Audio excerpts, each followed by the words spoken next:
Halo guys, jumpa lagi dengan Unmovies yang akan membawakan alur cerita film dengan gaya biasa, seadanya dan bicara sebisa-bisanya. Dan untuk teman-teman semuanya, semoga selalu sehat dan lancar rezekinya, amin. Di kesempatan kali ini saya akan bongkar lagi alur cerita film yang sangat menarik untuk kita simak. Dan bagi teman-teman semuanya yang baru saja gabung, salam dari Unmovies. Dan sambil nyimak alurnya, jangan lupa siapin kopi, cemilan, tisu, alihkan dulu panggilan masuk, dan jangan lupa matikan dulu kompor dapurnya guys. Film ini berjudul Daddy Gears yang dirilis tahun 2018. Dan untuk memudahkan jalur ceritanya, saya akan memperkenalkan dulu nih aktor-aktor yang bermain dalam film ini. Yang pertama ada Joe, John, Jennifer, dan Deputy Scott. Yuk kita simak gimana ceritanya. I bet you ain't never partied like this before, huh? Please, no.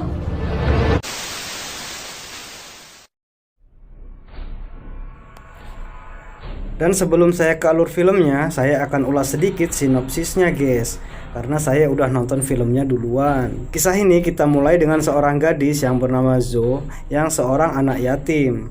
Awalnya mereka hidup tenang, damai, sentosa, dan bahagia bersama ibunya.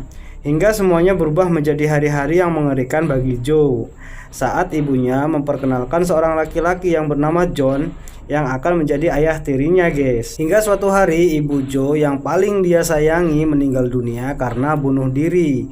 Jelas masalah ini berkaitan dengan John. Dan saat si Joe ini beranjak dewasa, si John kutu kupret bau ini setiap harinya meniduri Joe ini kayak suami istri guys. Dan Joe pun terus disuguhkan dengan pemandangan mengerikan, dimana ayahnya ini punya kelainan mental dengan membawa para wanita siapapun yang ditemuinya dan kemudian menyiksa korbannya ini tanpa peri kemanusiaan dan peri keadilan guys. Dan setiap melaksanakan aksi-aksi penculikan ini, si John ini selalu mengajak Joe dengan motif mengajak wanita tersebut untuk senang-senang, lalu membawanya ke rumah dan dimasukkan ke ruangan khusus lalu menyiksanya. Dahlah, daripada kita banyak cincong dan banyak omong, kita langsung saja ke alur cerita filmnya guys. Ceki bro.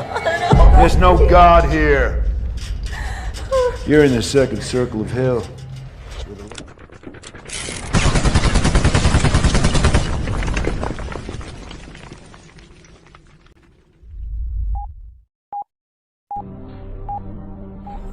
Kita mulai saja kisah ini dengan malam itu si John hendak mencari korban-korbannya lagi. Throw them away when they get bored.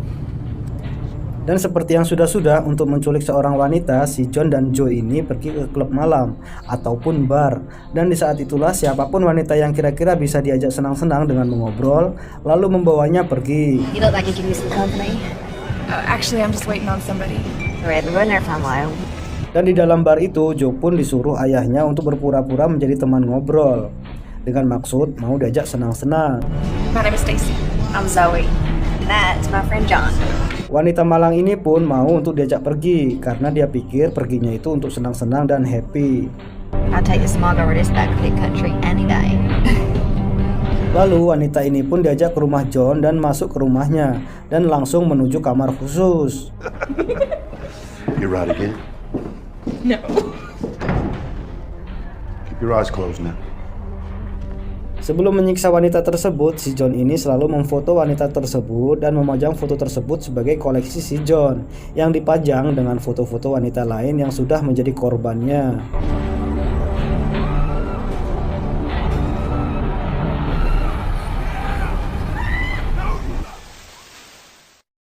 Dan suatu hari saat Joe ini hendak pulang ke rumahnya dengan berjalan kaki, entah dari mana, kayaknya dari pulang kondangan guys. Dia hendak nebeng mobil melintas di jalan tersebut. Dan akhirnya orang itu pun memberikan tumpangan kepada Joe, dan ternyata dia adalah seorang deputi.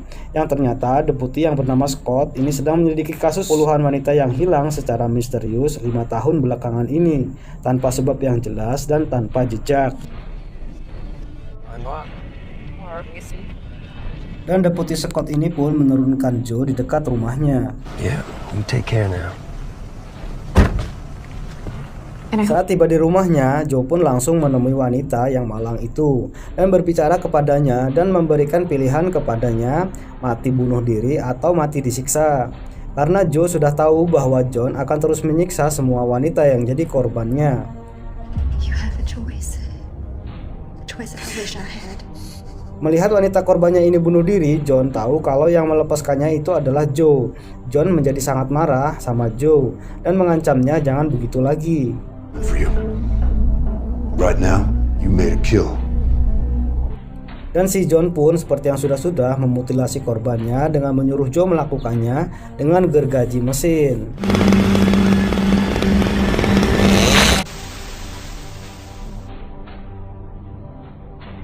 Dan suatu hari Deputi Scott ini menerima laporan dari salah satu warga yang mengeluhkan kaca jendelanya selalu pecah karena dilempari anak-anak pakai batu. These kids fragging your windows, man.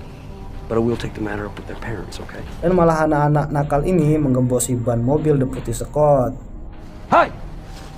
Hai! Hingga akhirnya ia pun malah ketemu Joe yang ditupanginya waktu itu. Dan Deputi Scott pun meminta bantuan montir untuk mobilnya yang digembosi anak-anak kecil tadi. Dan malah bertemulah dengan John ini yang ternyata montir tersebut. I need a mechanic. John? You got company. Dan John pun mengangkut mobilnya Deputi Scott dan mereka pun mengobrol. Hey, thanks for this. No need. I can use the Dan saat tiba di kantornya, Deputi Scott pun menjelaskan yang mengantar adalah John. Dan kepala polisi itu pun menjelaskan bahwa John berada di daerah itu 5 tahun belakangan ini. Dan mereka pun tinggal jauh di pedesaan yang menutup diri. John and his girlfriend live out in the boondocks. They keep themselves to themselves. That's all there is to it. Suatu hari si John pun membeli perangkap beruang dan dia pun memasangkannya di dekat rumahnya. Better watch your step around here, huh? Dan seperti biasa, John bersama Joe datang ke klub untuk mencari korban lagi, guys. Dan pelayan di bar itu pun membawakan bir ke meja John dan Joe. Dan dengan rayuan mautnya, John terus merayu korban.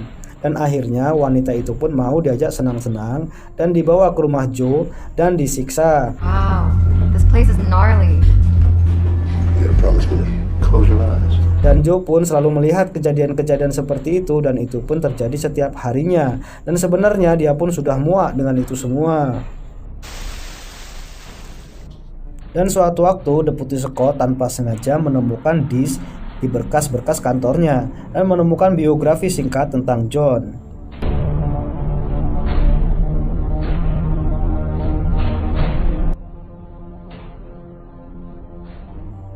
Hingga suatu malam si Joe datang sendiri ke klub yang baru buka dan mengobrol dengan pelayan minuman yang bernama Jennifer. Yeah? You guys seem to. Dan tiba-tiba si John, ayah tirinya itu, datang dan memarahi Joe agar jangan keluar rumah sendiri. How many times I told you? I don't like it when you go away. Plenty of things I don't like. Hingga suatu hari si Joe benar-benar sudah muak melihat kejadian penyiksaan dan suara-suara kesakitan korban. You can smell it on her. Dan hendak bunuh diri dengan pistol. Namun dalam pikirannya, manakah yang harus ia pilih, bunuh diri atau membunuh John? Hingga ia mendatangi John dan menodongkan pistol ke arah John. Namun karena hatinya masih labil, ia pun malah menembak wanita yang disiksa itu. Karena benar-benar merasa kasihan kepadanya karena selalu disiksa John. You always have to spoil everything. The hell with both of you. Hingga suatu waktu Deputi Scott ini pun berhasil menemukan foto Zoe yang ternyata nama aslinya adalah Chloe Brand. Come to think of it, it was Chloe Brandt. Hingga suatu pagi, Joe pun bangun dari tidur dan melihat gadis yang telah dimutilasi si John dalam kaca kamar mandi. Dan kebetulan si John sudah selesai memutilasi dan memasukkan ke dalam plastik dan ditaruhkannya dalam bagasi mobilnya. You okay?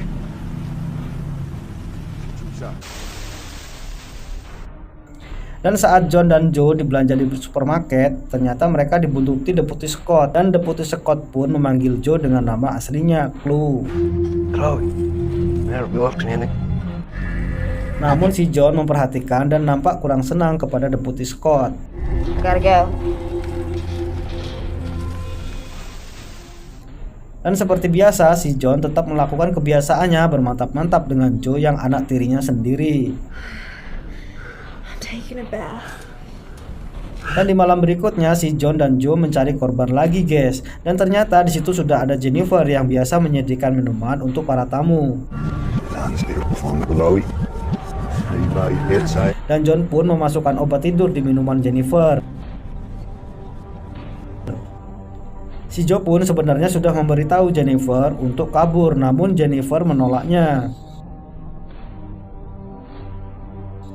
Dan akhirnya Jennifer pun tumbang dan dibawa oleh John dan Joe. Dan ternyata di simpang jalan Deputi Scott sudah menunggu mereka dan mengikutinya dari belakang. Namun sial, Deputi Scott malah kakinya terkena jebakan beruang.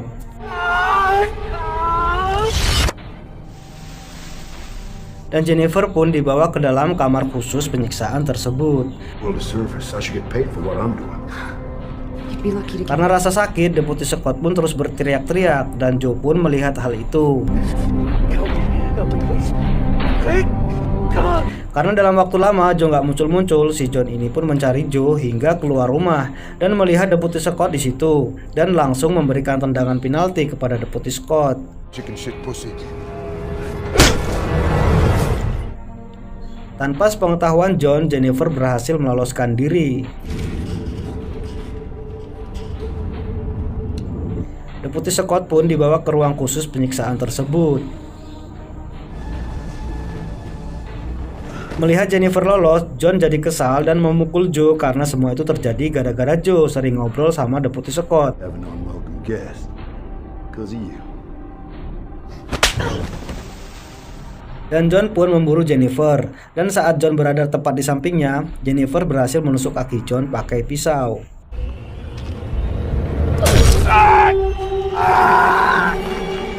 Dan Jennifer pun kabur menjauh dari John.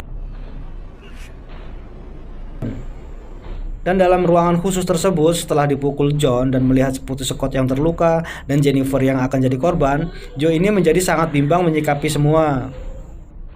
Trying to save me. Dan tiba-tiba saja Jennifer kembali ke tempat John dengan membawa gergaji mesin hendak menyerang John. Gun you. Dan Joe pun datang dengan membawa pistol dan menyuruh mereka berhenti. Karena sudah lama Joe ini memang muak dengan John melihat penyiksaan-penyiksaan yang dilakukannya, akhirnya si Joe pun dengan senang hati memberikan hadiah John timah panas. Dan akhirnya John pun moek guys. Dan untuk masa-masa selanjutnya, si Joe dan Jennifer ini jadi seorang pemburu psikopat seperti John. Film pun selesai. Those girls,